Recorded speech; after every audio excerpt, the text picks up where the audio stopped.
اصل ہے، آمنو کما آمن الناس، ایسے ایمان لے آؤ جیسے ایمان صحابہ کرام لائے ہیں، کہ ایمان صحابہ اصل ہے۔ اس لیے میرے بزرگوں دوستو، پھر اطاعت آئے گی زندگی میں یقین کے راستے سے، پھر اطاعت آئے گی یقین کے راستے سے، کہ ایمان اعمال کو درست کر دے گا، ایمان اعمال کو درست کر دے گا، کہ اعمال کی درستگی ایمان سے ہوگی، ورنہ اسباب کا یقین یہ اعمال کو بھی بگڑوائے گا، معاشرے کو بھی بگڑوائے گا، اور معاملات کو بھی بگڑوائے گا۔ معاملات کا بگاڑ، معاشرے کا بگاڑ، عبادات کا بگاڑ، یہ سارا بگاڑ ایمان کے بگاڑ سے ہے۔ اسباب کا یقین اور اعمال سے نہ ہونے کا یقین، یہ ساری خرابی اس سے پہلے ہوتی ہے کہ پھر یہ اسباب اختیار کرتا ہے اندھا ہو کر حکموں سے، کہ پھر یہ حکموں سے اندھا ہو کر اسباب میں پڑتا ہے، کہ پھر اس کے اسباب میں حرام داخل ہو جائے گا، اس کے اسباب میں حرام داخل ہوگا۔ کیوں؟ اس لیے کہ یقین اسباب پر ہے، یقین حکم پر نہیں ہے۔ اگر یقین حکم پر ہوتا تو یہ حرام سے بچتا، یقین حکم پر نہیں ہے، اس لیے اس نے اپنے اسباب کے اندر حرام داخل کیا ہے، کہ اس نے اپنے اسباب میں حرام داخل کر لیا۔ یہ سود سے بچ نہیں سکتا کیونکہ اس کے پاس یقین نہیں ہے۔ اس نے دنیا کو اپنے لیے ایسا دارالاسباب قرار دیا کہ اس کے اسباب کے اندر حرام داخل ہو گیا، کیونکہ اگر اعمال سے کامیابی نہیں لے گا تو پھر کامیابی اسباب سے لے گا، اور اسباب میں کامیابی لینے کے لیے یہ اپنے اسباب میں حرام سے بچ نہیں سکے گا۔ کیونکہ میرے محترم دوستو، کلمے کا اخلاص یہ ہے کہ یہ کلمہ اس کو حرام سے روک دے، یہ کلمہ کا اخلاص ہے۔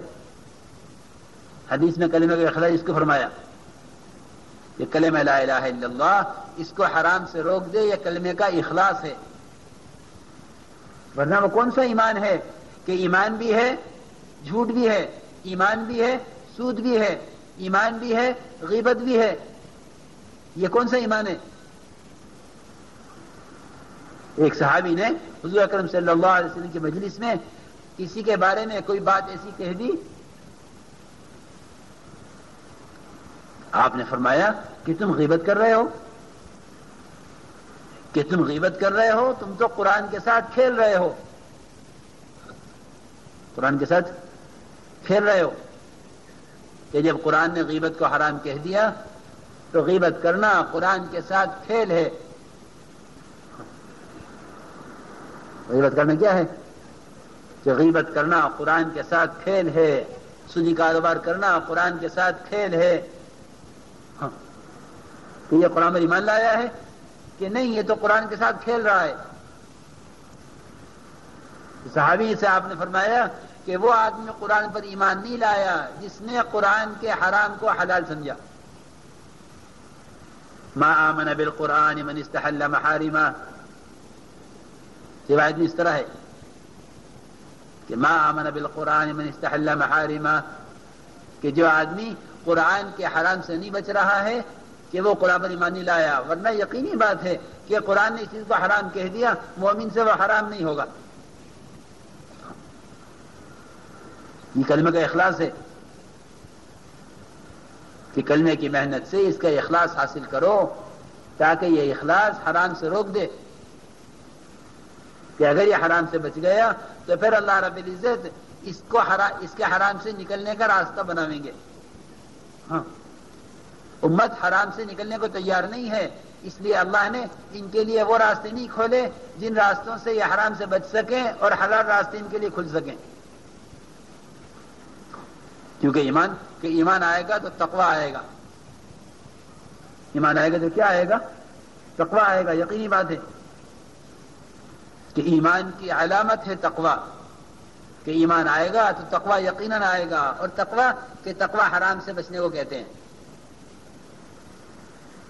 کہ ایمان آئے گا تو تقویٰ یقیناً آئے گا، کہ ایمان کے ساتھ تقویٰ لازم ہے۔ اور جو آدمی تقوی اختیار کر لے کہ اللہ رب العزت تقوی پر اس کے حرام سے بچنے کے بھی راستے کھولے گا، اور اللہ رب العزت تقوی پر اس کے لیے غیب سے حلال راستے کھول دے گا۔ تقوی پر اللہ رب العزت حرام سے نکلنے کا راستہ بنا دیتے ہیں. من یتق اللہ یجعل لہ مخرجا، کہ جو آدمی حرام سے بچنا چاہے گا ہم اس کے لیے حرام سے نکلنے کے راستے کھول دیں گے.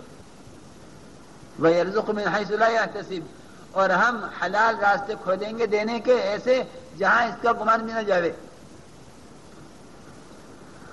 کہ صحابہ کرام کی غیر سے مددیں ہوئی ہیں کہ وہ صحابی پیشاب کر رہے ہیں اور پیشاب کے درمیان چوہا ان کو لا کے دے رہا ہے سونے کی اشرفیاں، کہ چوہا سونے کی اشرفی لا کے دے. کہ اللہ رب العزت تقوی پر غیب سے دروازے کھولتے ہیں، کہ اللہ رب العزت تقوی پر غیب سے دروازے کھولیں گے، حرام سے بچائیں گے اور حلال راستے کھول دیں گے ان کے لیے.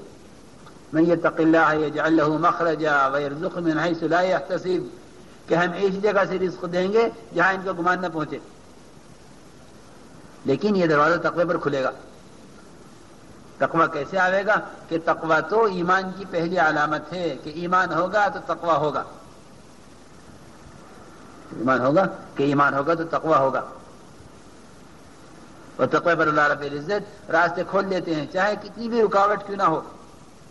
یوسف علیہ السلام کے لیے اللہ نے نکلنے کا راستے کھول دیے.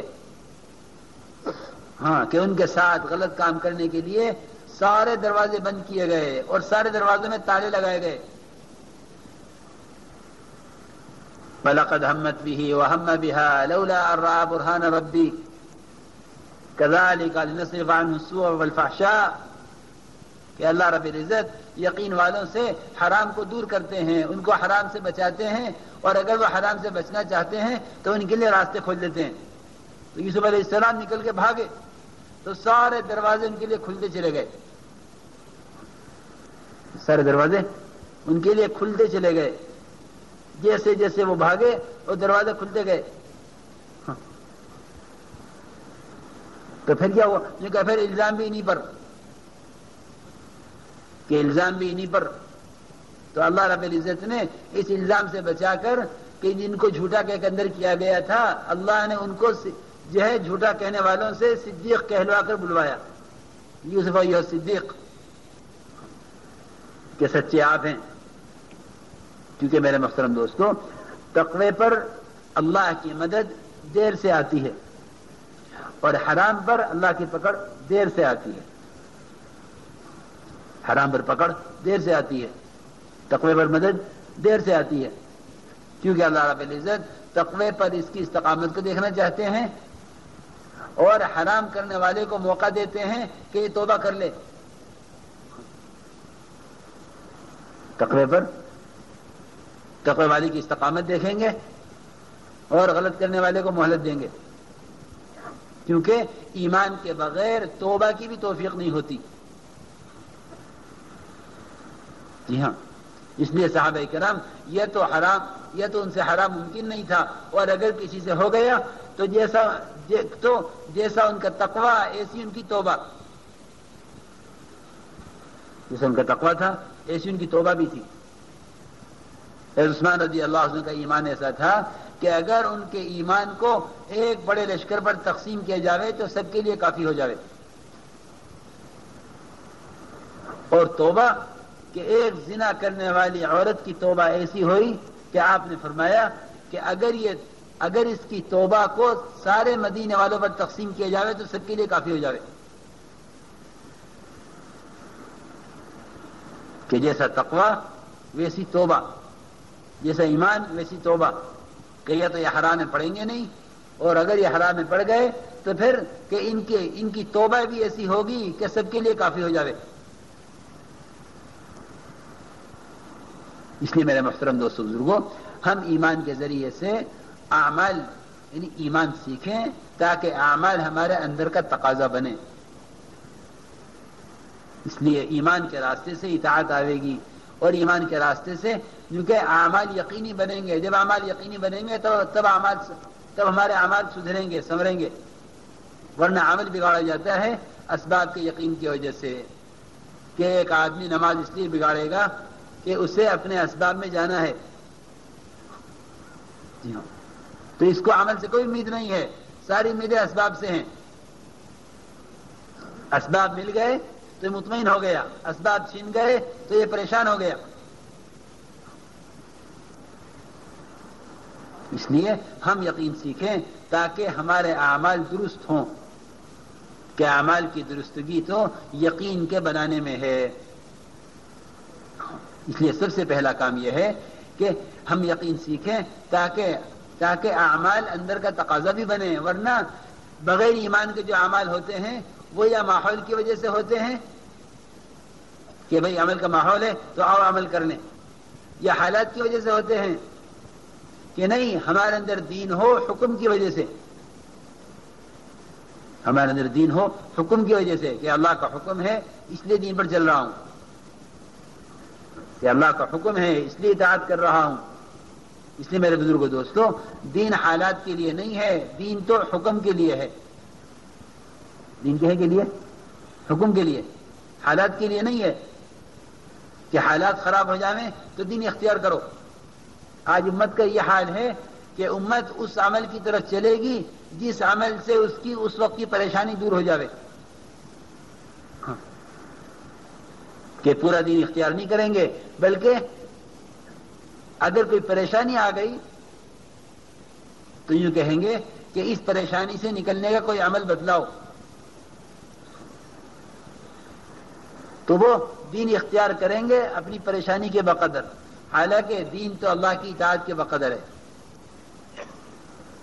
کہ پورے دین پر چلنے کا حکم ہے۔ ادخلوا فی السلم کافہ، کہ اسلام میں پورے آ جاؤ، اسلام میں پورے اسلام میں آ جاؤ۔ اس لیے ماحول کا دین اور خواہش کا دین اور حالات کا دین یہ وہ دین ہے کہ جو زندگی میں پورا نہیں آئے گا، زندگی میں پورا نہیں آئے گا، بلکہ اپنی پریشانی سے نکلنے کے لیے دین اختیار کریں گے۔ جب وہ پریشانی دور ہو جائے گی تو پھر یہ دین چھوڑ دیں گے، پریشانی دور ہو جائے گی تو یہ دین چھوڑ دیا جائے گا۔ نہیں میرے بزرگوں دوستو عزیزو، دین تو اللہ رب العزت نے پورے دین پر چلنے کا حکم دیا ہے، پورے دین پر چلنے کا حکم دیا ہے کہ پورے دین پر چلو گے تو اللہ کی طرف سے مکمل کامیابی کے وعدے ہیں، ورنہ دین جزوی ہو اور کامیابی پوری ہو جاوے کہ ایسا نہیں ہوگا۔ اس لیے دین کو حالات کے لیے نہیں اختیار کرنا ہے، بلکہ دین کو حکم کے لیے اختیار کرنا ہے، کہ دین میرے رب کا حکم ہے، اور حالات اسے ٹھیک ہو کہ حالات ٹھیک ہو نہ ہو، ہم تو دین پر چلیں گے حکم کی وجہ سے، حالات کی وجہ سے نہیں، کہ ہم دین پر چلیں گے حکم کی وجہ سے، حالات کی وجہ سے نہیں، ورنہ جن کے حالات اچھے ہیں وہ سمجھیں گے کہ ہمیں دین کی ضرورت نہیں ہے، بلکہ دین ان لوگوں کی ضرورت ہے جن کے حالات خراب ہیں، تو پھر دین وہ دوا کی طرح ہو جائے گا، دین ہو جائے گا دوا کی طرح۔ حیات الصحابہ میں لکھا ہے حضرت نے ایک جگہ کہ مسلمان پر اللہ رب العزت حالات لاتے ہیں تو اس کے حالات اس کو بتلا دیتے ہیں کہ تجھ سے یہ گناہ ہوا ہے، لیکن جو اللہ کو نہیں مانتے کہ ان پر حالات کا آنا ایسا ہے جیسا کسی جانور کو باندھ دیا جائے پھر کھول دیا جائے، کہ اس کو باندھا گیا کھول دیا گیا، اس کو نہیں خبر کہ مجھے کیوں باندھا گیا تھا، کیوں کھول دیا گیا۔ ہاں لیکن مومن کی تجارت میں، اس کے زمیندارے میں، اس کی ملازمت میں، اس کی حکومت میں، اس کے سرمایہ داری کے نقشوں میں اللہ رب العزت حالات لاویں گے اس کو سمجھانے کے لیے۔ وَلَنُذِيقَنَّهُم مِّنَ الْعَذَابِ الْأَدْنَىٰ دُونَ الْعَذَابِ الْأَكْبَرِ، کہ ہم بڑا عذاب لانے سے پہلے چھوٹے چھوٹے عذاب لاویں گے، چھوٹے چھوٹے جھٹکے لاویں گے، لعلہم یرجعون، تاکہ یہ اپنے حالات سے پریشان ہو کر صحیح راستے کی طرف آ جائیں۔ لیکن میرے بزرگوں دوستوں، حالات سے عبرت وہ لیں گے جن کے پاس ایمان ہوگا، کیونکہ مومن تو اللہ کے نور سے دیکھتا ہے،